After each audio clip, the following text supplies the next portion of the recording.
अवधूत चिंतन श्री गुरुदेव दत्त श्री स्वामी समर्थ. तुम्हा सर्वांचं आपल्या चॅनलमध्ये खूप खूप स्वागत करते आणि आजच्या व्हिडिओला सुरुवात करते.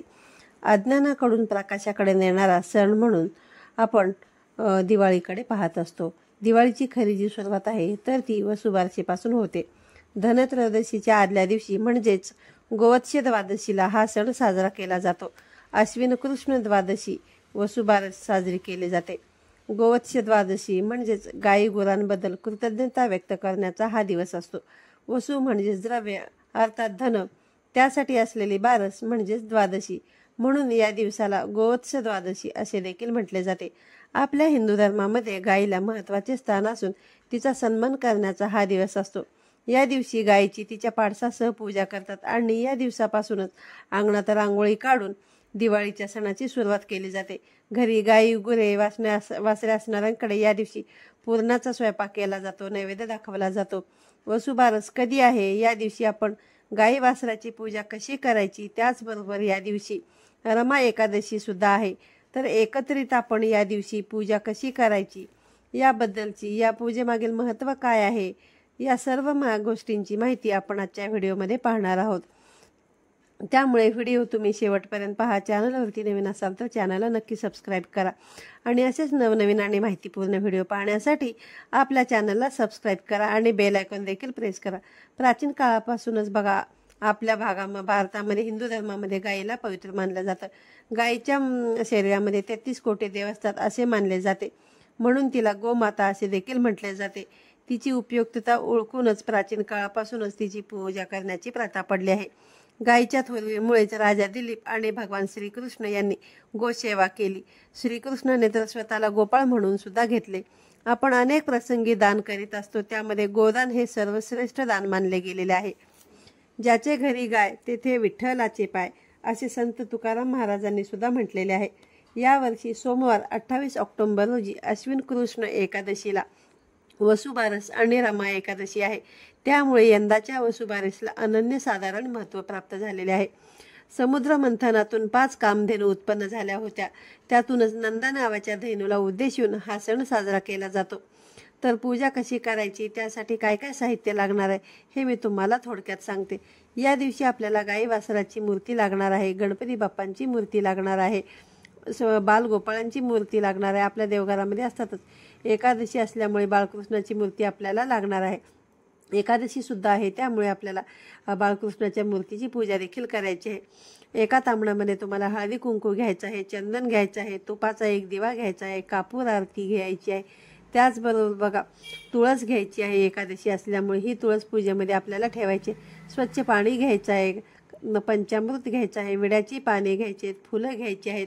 नैवेद्यासाठी म्हणून खडीसाखर घेऊ शकता, गुळ खोबरेचा नैवेद्य घेऊ शकता, फळं घेऊ शकता. त्याचबरोबर जर तुम्ही या दिवशी गोडाचा पदार्थ बनवलेला असेल तर तो तुम्ही घेऊ शकता. तर आणि बघा याच दिवशी बघा उडदाचे वडे, भात किंवा गोडाधोडाचे पदार्थ करून ते गायीला खाऊ घातले जातात. या दिवशी बघा सकाळी लवकर उठून आपल्याला सर्वप्रथम आपल्या देवघरातील पूजा करून घ्यायची आहे. घरे, रस्ते, गोशाळा मातीच्या दिव्यांनी बघा या दिवशी उजळून निघतात, सर्व सजलेलं असतं. या दिवशी बघा तुमच्याकडे जर गाई वासरू असेल तर तुम्ही गोठ्यामध्ये ही पूजा जी आहे तर ती करू शकता. आंघोळ झाल्यानंतर बघा त्यांच्या कपाळावरती हळद, कुंकू आणि चंदनाची पेस्ट लावली जाते. गाय आणि त्यांच्या वासरांना नंतर भव्य कपडे, सुंदर दागिने आणि फुलांच्या माळा घातल्या जातात. आणि गाई वासरू नसेल किंवा मग तुम्ही शहरामध्ये राहत असाल तर मग बघा आपल्या देवघरामध्ये गाई वासराची मूर्ती असते, त्याची पूजा करू शकता. किंवा मग एखाद्या गोशाळेमध्ये जाऊन तुम्ही पूजा करू शकता. समजा जर तुमच्याकडे यापैकी काहीही नसेल तर मग तुम्ही मोबाईलवरून गाई वासराच्या मूर्ती फोटोचा एक कलर प्रिंट काढून घेऊ शकता आणि त्याचं तुम्ही वसुबारसेच्या दिवशी पूजा करू शकता. आणि पूजा करण्यासाठी तुम्हाला चौरंग मांडायचा आहे, त्याच्यावरती लाल वस्त्र अंथरून घ्यायचे आहे. चौरंगाभोवती मस्त अशी रांगोळी काढून घ्यायची आहे. सर्वप्रथम दीप प्रज्वलन करून घ्यायचं आहे. त्यानंतर आपल्याला गणपती बाप्पांना पूजा करायची आहे. देवघरामध्ये बघा किंवा देवघरा शेजारी तुम्ही जर ही पूजा मांडणार असाल तर बघा गणपती बाप्पा जर देवघरामध्ये त्यांची पूजा झाली असेल तरी सुद्धा चालेल. आणि जर तुम्हाला अशी छोटी पूजा मांडणी करायची असेल तर तुम्ही अशी छोटी पूजा मांडणी सुद्धा करू शकता। आणि जर तुम्हाला तुमच्याकडे मूर्ती नसेल तर मग तुम्ही गणपती बाप्पा ची प्रतीक म्हणून सुपारी सुद्धा या ठिकाणी घेऊ शकता आणि तुम्हाला पाण्याने पंचामृताने अभिषेक करून घ्यायचा आहे।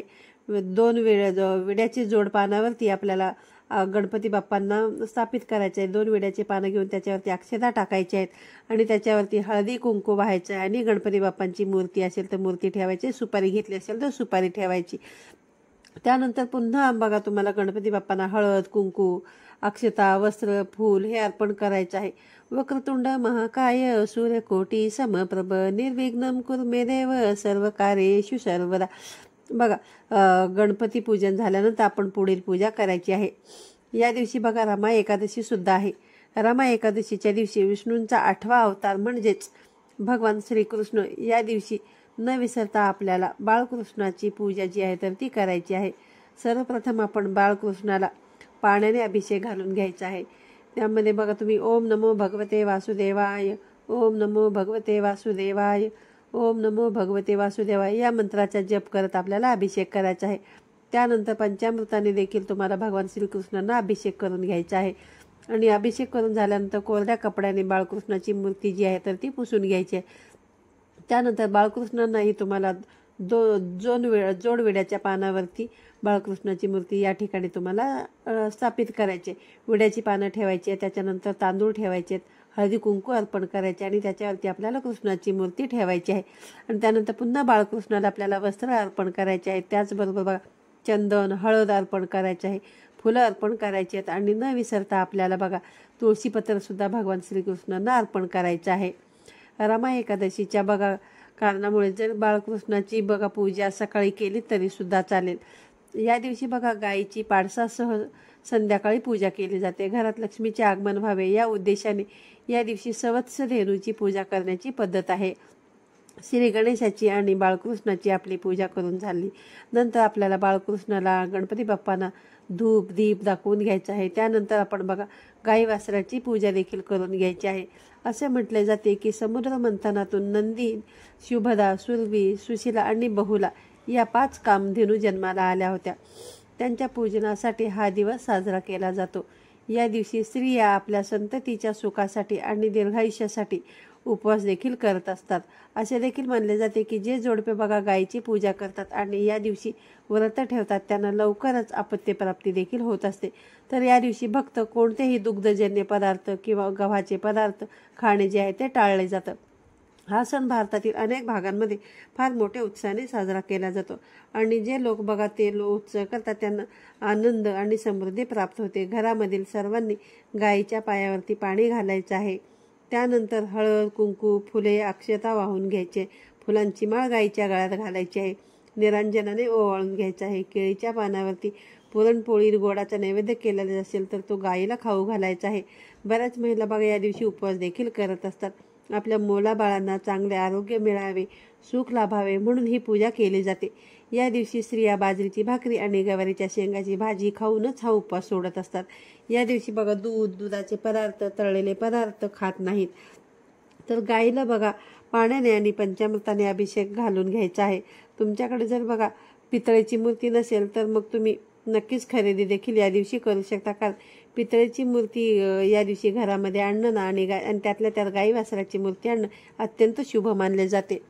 विड्याच्या जोड पानावरती आपल्याला अक्षता ठेवायच्या आहेत, तांदूळ ठेवायचे आहेत, हळद कुंकू व्हायचे आहे, गोमातेला चंदन लावायचं आहे, हळद कुंकू लावायचं आहे। गाईच्या पाडसाला सुद्धा हळद कुंकू चंदन लावून घ्यायचं आहे। गाईच्या पोटावरती माता लक्ष्मी असेल तर त्याच्यावरती त्यालाही तुम्हाला हळदी कुंकू लावून घ्यायचं आहे आणि जोडविनांच्या पानांवरती अक्षतावरती गोमातेची मूर्ती स्थापित करून घ्यायची आहे।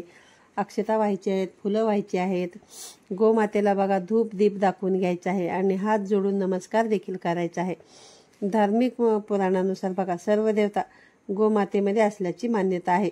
त्यामुळे बघा गायीच्या दर्शनाने जे पुण्य प्राप्त होते ते मोठे यज्ञ दान पुण्य करून सुद्धा प्राप्त होत नाही असे मानले जाते। सर्व देवी देवतांना आणि पूर्वजांना एकत्रितपणे प्रसन्न करायचे असेल तर गोभक्ती गोसेवेपेक्षाही मोठा कोणताही विधी नाही असे मानले जाते। गायीला बघा फक्त एक घास जरी तुम्ही खाऊ घातला तरी तो आपोआप सर्व देवतांपर्यंत पोहोचला जातो अशी देखील मान्यता आहे। त्यामुळे वसुबारसेच्या दिवशी स्त्रिया आपल्या मुलांच्या आरोग्यासाठी, दीर्घायुष्यासाठी आणि समृद्धीसाठी गायीची पूजा करत असतात. गायीची शेण व गोमूत्र हे अलक्ष्मी नष्ट करण्याचे सर्वोत्तम साधन आहे. फक्त एक दिवस जरी बघा गोमूत्र, शेण, दूध, दही, तूप त्याचे प्राशन केलं तरी सुद्धा सर्व पातकांचा नाश होतो असे सुद्धा मानले आहे. देवांनी सुद्धा सर्व पातकांचा नाश करण्यासाठी हे सुद्धा प्राशन केले होते. त्यामुळे असे मानले जाते यज्ञमंडप, घर शेणाने सारवले पाहिजे. गायीच्या शेणामध्ये प्रत्यक्ष माता लक्ष्मीचा वास असतो, तर गोमूत्रामध्ये भगवती गंगेचा वास असतो. गायीचे दूध आणि तुपामध्ये सोमाचा वास असतो. गाय म्हणजे बघा आध्यात्मिक दृष्टीने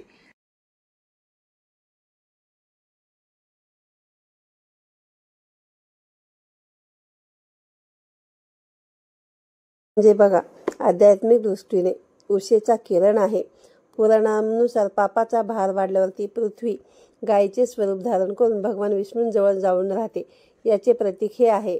बघा गायी वासराला आपल्याला निरंजनाने ओवाळून घ्यायचे आहे. त्यानंतर कापूर आरती करून घ्यायची आहे आणि त्यानंतर गायीसाठी पुरणपोळीचा नैवेद्य गायीला खाऊ घालायचा आहे. मुलाबाळांना चांगले आरोग्य मिळावे व सुख लाभावे म्हणून आपण ही पूजा करायचीच असते.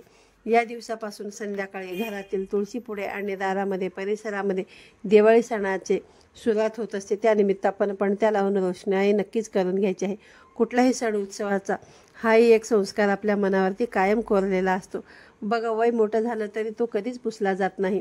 तर बघा दिवाळीचा असाच एक कोरलेला संस्कार म्हणजेच लहानपणी बघा एका हातामध्ये फुलबाजी धरून ती गोल गोल फिरवत म्हटलेलं गाणं म्हणजेच बघा दिन दिन दिवाळी गाई म्हशी ओवाळी.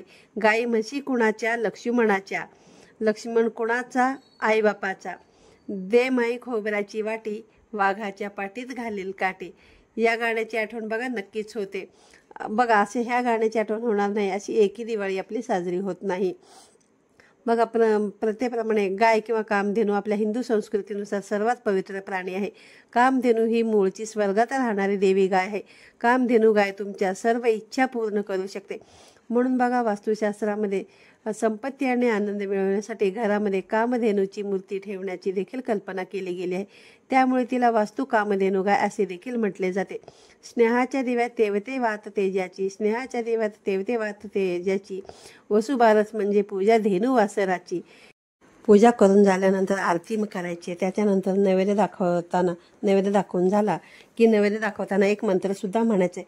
क्षीरोदारिणी विसंभूते सुरासुर नमस्कृते सर्व देवमये मातृगृहाणार्थ नमस्तुते. या मंत्राचा अर्थ असा आहे, क्षीरसागरामधून जन्मलेल्या असुरांना वंदनीय ठरलेल्या जिच्या शरीरामध्ये सर्व देवता आहेत, हे माते हा आमचा पूजनाचा अर्घ घे, तुला आमचा नमस्कार असो, असा याचा अर्थ होतो. आणि बघा तुम्हाला नैवेद्य जेव्हा तुम्ही गायला अर्पण कराल ना, त्याआधी हातामध्ये नैवेद्य धरून हा मंत्र म्हणायचा आहे आणि मगच तुम्हाला तो गायला अर्पण करायचा आहे. याबद्दल बघा अजून काही महत्त्वाची माहिती आहे माझ्याकडे, मी तुम्हाला सांगते. तर बघा ती माहिती अशी आहे की वसुबारसच्या सायंकाळी समस्त गायीची म्हणजेच गायीच्या वासराची तिच्या वासरासह पूजा करायची असते. गायीच्या पायावरती अर्घ्य द्यायचा आहे, तिला ओवाळून पंचोपचारी पूजा करायची आहे, जसं मी तुम्हाला व्हिडिओमध्ये सांगितलं त्या पद्धतीने. त्यानंतर गायीला उडदाचे जे वडे आहेत ते संध्याकाळी आपल्याला खाऊ घालायचे आहेत. त्यानंतर बघा गायीचा आपल्याला उपवास असतो ना, मग संध्याकाळी उपवास सोडताना संध्याकाळी तुम्ही बघा उडदाचे वडे आणि मग वड्याचा जो काही नैवेद्य आहे तो तुम्ही खाऊ घालू शकतात. या दिवसापासूनच बघा जसं सांगितलं तसं दिवाळीला सुरुवात होते. त्यामुळे दारासमोर आकाशकंदील, पणत्या लावाव्यात, तुळशीजवळ रांगोळी काढावी, दाराजवळ रांगोळी काढावी. बघा बऱ्याच महिलांना असं वाटत असेल की पूजा मांडणी कधी उचलायची, तर उत्तर पूजा कशी करायची ते मी तुम्हाला सांगते. वसुबारस ही जी पूजा तुम्ही मांडलेली आहे संपूर्ण दिवस तुम्हाला ती तशीच ठेवायची आहे.